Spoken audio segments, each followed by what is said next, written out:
We raise our kids and we spend a lot of time focusing on our kids. We want them to play sports. A lot of times we want them to play sports, not just for the discipline, not for the exercise, not for whatever.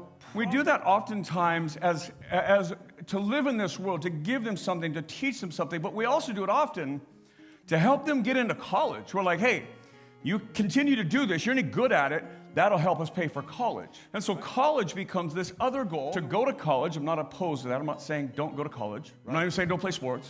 But I want you to see how sometimes what happens here is we get so invested in the sports league that our kids can't do anything else. And they can't go to youth group. Sometimes we got away games, or we got weekend games, we can't go to church. And passively what we're teaching our kids is, yes, we say Jesus is most important, but no, he really isn't when the rubber meets the road. Like when life happens, because I've got a goal, we got to do this, we got to get there. We like this, but we're really here, we're getting here. And so sports and college and future and income and career and all those things are put in front of Jesus by the way we live.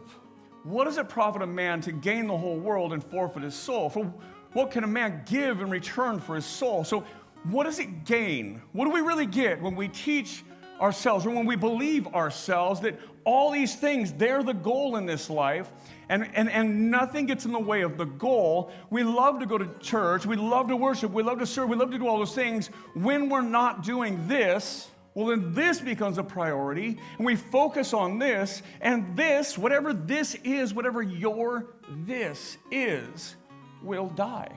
Your hobby, your job, your education, it's going to die. It's going to die with you if it doesn't die sooner. It doesn't die with a blown out knee or a whatever.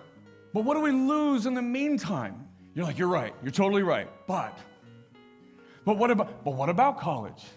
We got to go to college. But what about this? But I can't afford. Or we got to, or this might be. What does Jesus say? What can you gain if you lose the other? And what do you really lose when you gain everything from Jesus? Would we be better to learn that lesson as a culture? The answer has to be yes. If Jesus taught it, it has to be yes.